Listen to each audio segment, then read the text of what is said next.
Well, our next guest coming up here, he's somebody who is he's a Golden Mike winner. He was the Daily News People's Choice Award for Best Weather Person in Los Angeles, voted Best Weather Presenter in a world competition level in Paris, France. Ladies and gentlemen, you've come to know and love this man since 1984 at ABC7. He's their chief meteorologist, Dallas Raines, on the show. Hey, Dallas. Rick and Phil, how are you guys? We're awesome. How are you? That introduction, I didn't realize I did all that. That's awesome. I hope I read it the way you wrote it. We could have gone more into more of your awards, but we only have so much time. So we decided to cut those off. Dallas, I think so. Like Phil and I, we're doing a home show right now, and it's been enjoyable. In fact, I've been talking with a lot of my old, TV mates about doing the broadcast from home. And I remember back in the day, Dallas, we used to joke about, wouldn't it be great if we could have a camera in our house and do the shows from home? What are you enjoying it, or is it much more of a pain than you thought? I think that's a bad joke. I really do. No, actually, it's a lot more difficult than I thought it would be, Rick. It's so many wires. They say everything is wireless now. Well, I've got wires all over my house.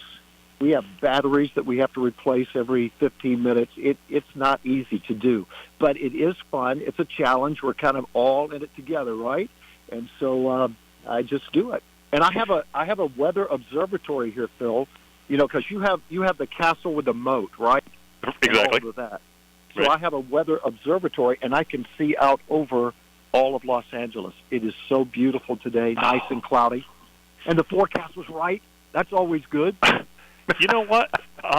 Everybody would like to know, I think, how did you get started? I mean, how did this whole thing come about?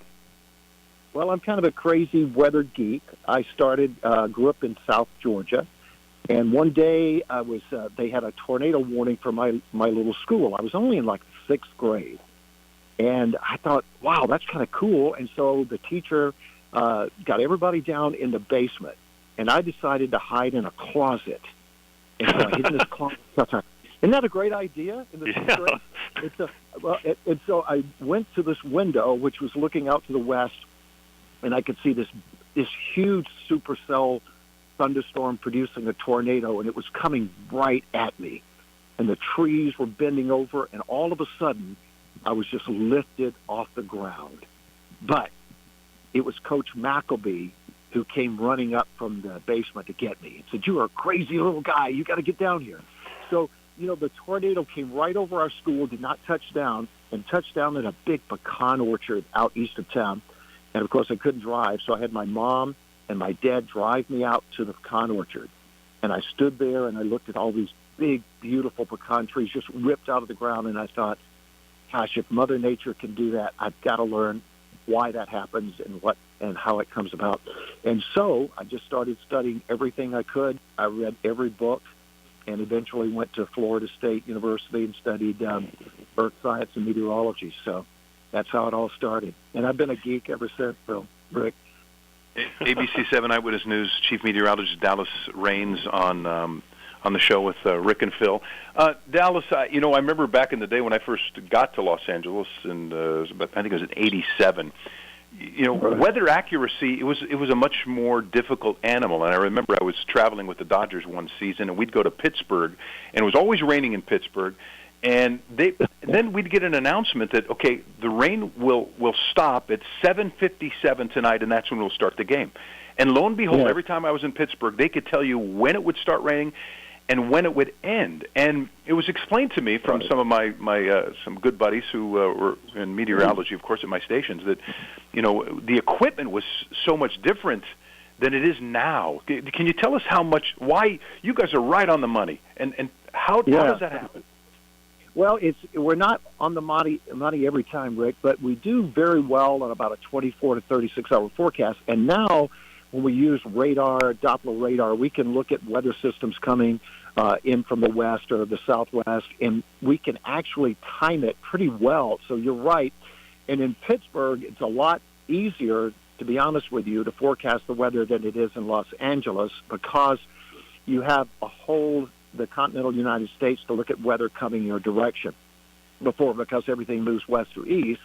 So you have all of that weather information where we're looking at the ocean. So we require all the satellite data that we have. But generally, it's the way we look at the atmosphere, which has changed dramatically over the past 10, 15 years with better equipment, better satellites, better radar systems. The basic physics of the weather hasn't changed at all. It's still Newtonian physics, and it's all done by supercomputers, and we kind of do our analysis with that. But the weather forecasts keep getting better and better. But there is a limit to that, Rick and Phil and folks at home. I mean, we can talk about a 7-day forecast, and we do a 7-day forecast, but many times as we get close to day 7, we have to make some changes. And anything beyond a couple of weeks it's actually impossible to do. Now, besides the fact, well, you know what brought you to California? Oh, that's crazy. I was working at CNN, and I had a job offer in New York at ABC in New York, and then that didn't work out for reasons of with a contract with CNN. And then when my contract came up for renewal, my agent said, "Hey, would you like to work in Los Angeles?"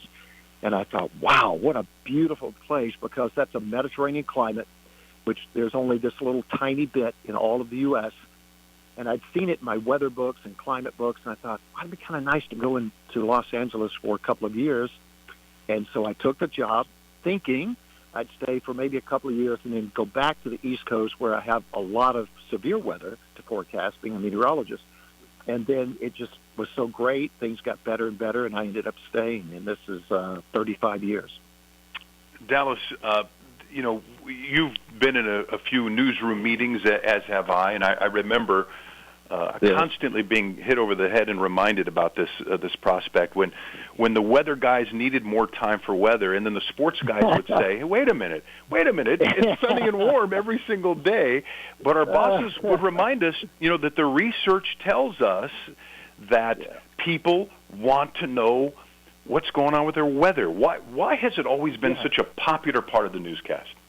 Gosh, that's a great question, Rick. I think it's because everybody is interested in the weather to a certain extent. I mean, I love sports, you love sports, Phil loves sports, a lot of people love sports. But when you look at the audience as a whole, there are people that do not really care for sports. But everybody is interested in the weather because it affects everything we do every day. So I think that's probably the main underlying reason that weather is so popular. And here in Southern California, we have all these microclimates everywhere. The people that live at the beach have a completely different weather than you have in Santa Clarita. Then you have your mountain people, desert people. And so we have all these microclimates, and everybody wants to know, what their weather's going to be over the next 2 or 3, 4, 5 days. So I think that's it. I'm not real sure, but I really think that just about everybody loves weather. Dallas, you were invited to go to the White House, okay, in a 30-person scientist/climatologist debate on global warming under the reign of Bill Clinton. What was that like? What was that like? A lot of protocol and things like that you had to go through?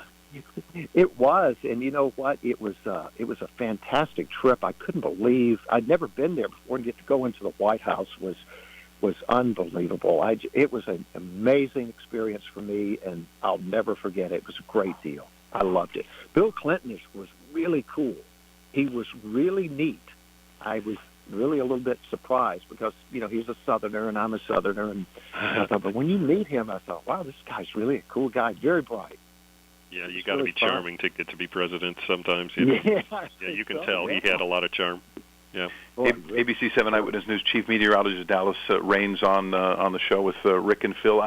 I've always admired the fact that my meteorologist friends, the weather people at the TV stations, are all very interested in climate and climate change. I know that's part of their job, and I think it's because you're on the front lines and you see what's really happening to our climate. And I found it interesting just today, or I think it was yesterday, that I haven't had my sprinklers on for about 5 or 6 weeks because we've had a lot of rain here in the last month.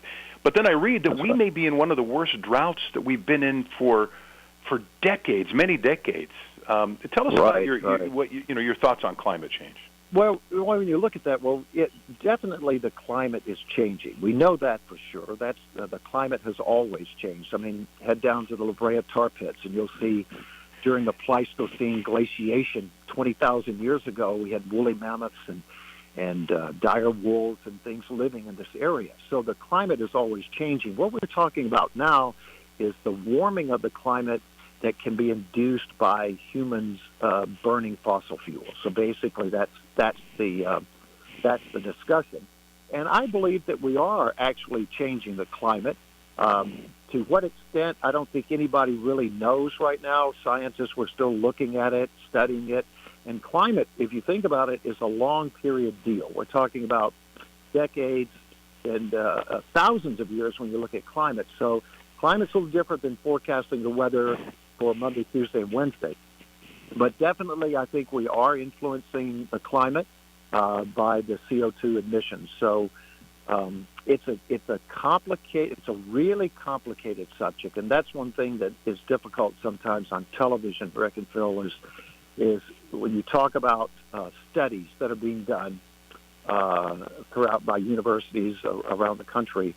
A lot of the things that we're trying to project the weather 20, 30, 40, and 50 years down the road are done by climate models. These are numerical models that we use to try to look at the weather and climate.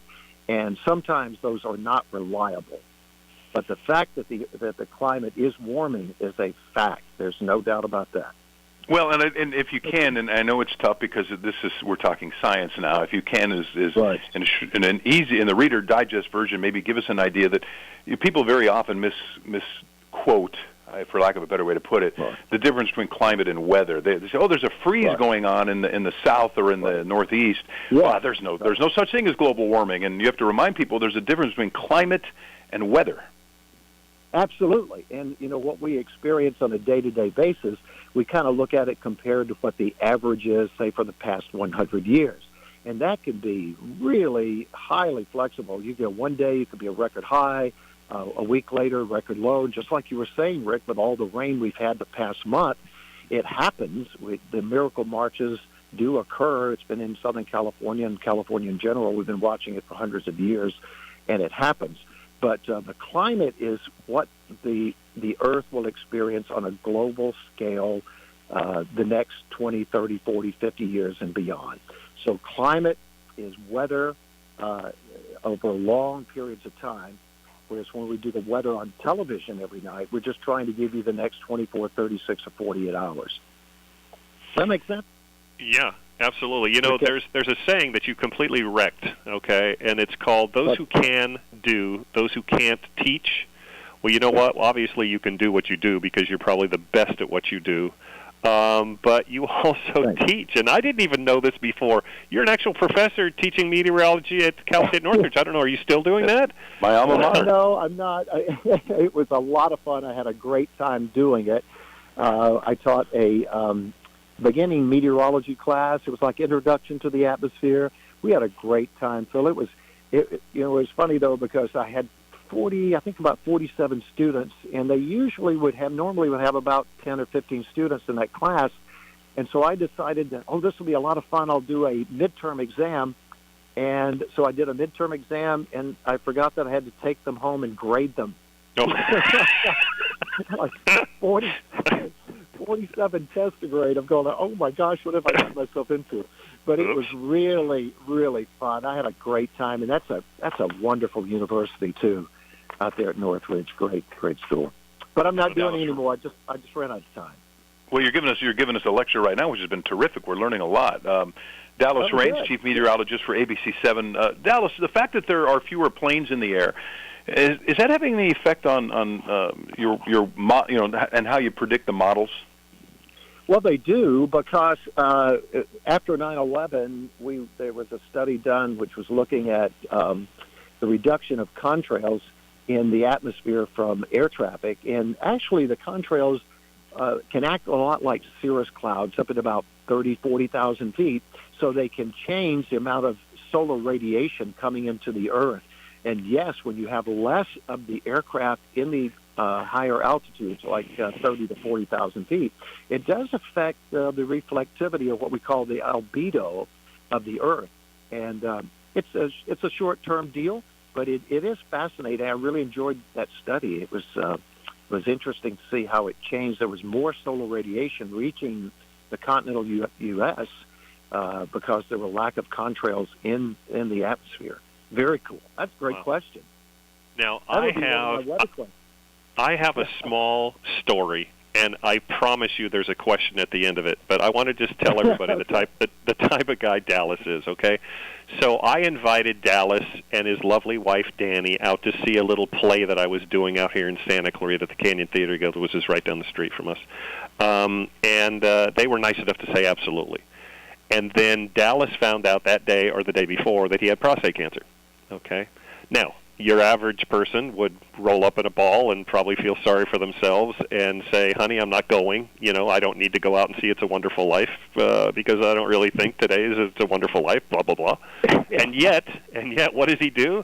He still drives an hour out, very gracious, sees the play, was terrific, and not only does he go on with his life, but he also decides to raise awareness for prostate cancer and ends up becoming Man of the Year for the American Cancer Society. Now, here's my question.